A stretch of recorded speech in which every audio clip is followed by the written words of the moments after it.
Walking into shoulder surgery without a plan for your first 14 days is a recipe for unnecessary stress. Those first 2 weeks are the most critical for your long-term success, and being unprepared is the #1 mistake patients make. Welcome to My Cold Therapy. Today, we're breaking down exactly what to expect during the first 2 weeks of your recovery so you can manage your pain and protect your repair like a pro. This is part of our shoulder recovery series, taking you from the day of surgery all the way to full mobility. If you want to stay ahead of the healing, hit that like button and subscribe. What day of recovery are you currently on? Or is your surgery date coming up? Let us know in the comments below. Now, let's dive right in. In the first 2 weeks, your main goals are to protect the surgical repair, control pain and swelling, and let your body start healing. The tendon that was repaired needs to stay quiet while it begins to reattach to the bone, which is why activity is limited. It's normal to need a lot of rest and to feel tired. Your body is busy healing even when you're just sitting still. One of the biggest changes right after surgery is the sling. Many surgeons keep the arm in a sling, sometimes with a small pillow or bolster, almost all the time for the first couple of weeks. The sling helps keep your shoulder in a safe position so you're not using the repaired tendon by mistake. You're usually allowed to come out of the sling briefly for hygiene and certain exercises your team has shown you, but not for regular arm use. Some surgeons allow a little more freedom, others are stricter. If the instructions you got look different from what you hear in this video, your surgeon's plan always comes first. Pain is usually the most intense in the first few days after surgery, then gradually eases over the next week or two. It's common to see swelling around the shoulder and bruising that can travel down the arm. This can look dramatic, but is often expected after this type of surgery.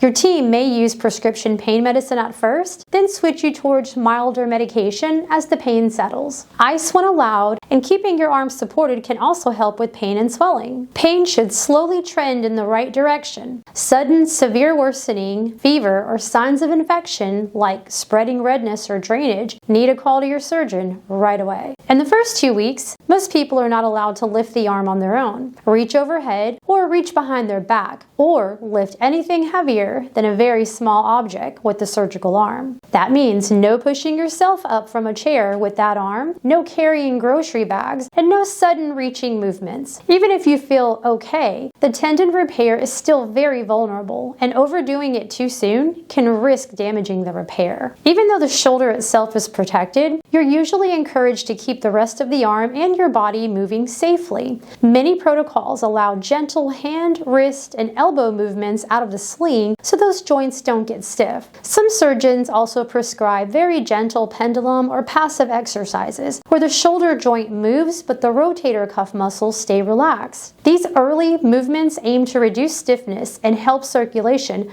without asking the repaired tendon to work. The specific exercises, how soon you start them, and how far you move will vary. You should only do the ones your surgeon or physical therapist has demonstrated and cleared for you. Quick check-in. If this info is helping you take charge of your recovery, hit that like button and subscribe to join our community. We're dropping new guides every week to give you the edge you need to heal faster. For the medical devices, products, and recovery essentials we talk about in our videos, head over to mycoldtherapy.com to see how we can help upgrade your home setup. Have a question or a tip of your own? Drop it in the comments below. We love hearing from you. All right, now let's get back to the video. Sleep is often one of the hardest parts of the first 2 weeks. Many people find it more comfortable to sleep in a recliner or propped up on pillows rather than lying flat. Dressing, bathing, and simple tasks like brushing your teeth can also take longer. It's normal to feel frustrated or emotional during this phase. You've lost some of your independence temporarily, and your shoulder is sore. This doesn't mean something is wrong. For most people, the early weeks are the toughest, and daily tasks slowly get easier as pain and stiffness improve and your rehab progresses. During the first 2 weeks, you'll usually have at least one follow-up visit. That's when your surgeon checks your incisions, adjusts your pain plan if needed, and may update your activity limits or send you to a physical therapist if that hasn't already started. It's important to keep these appointments and bring a list of questions. Things like when you can drive, when you can start therapy, and what signs should make you call right away. Call your surgeon urgently or seek care if you have fever, chills, new or spreading redness, drainage from the incision, sudden sharp pain that doesn't settle, or new numbness or weakness in your arm or hand. The first 2 weeks after rotator rotator cuff repair are all about protecting the repair, managing pain, and letting your body start the healing process. You're not supposed to be back to normal yet, and needing help is expected, not a failure. As the weeks go on, most people slowly move from strict protection to guided therapy, then eventually back to everyday activities. If you're heading into rotator cuff surgery or you're in those first few weeks, drop a comment with what your surgeon has you focusing on, like rest, walking, therapy, or all of the above. We hope this guide gives you the confidence you need to take the next step in your recovery. To ensure you're set up for success from start to finish, be sure to explore the rest of our video library for more expert tips and walkthroughs. If you're looking for the medical devices and products featured in our videos, head over to mycoldtherapy.com to browse our full collection. Got a question about today's topic or a suggestion for a future video? Drop a comment below. We love hearing from our community. If this was helpful, give us a thumbs up. Hit that subscribe button and join us on the journey to better mobility. Thanks for watching, and as we always like to say around here, let's get back to living.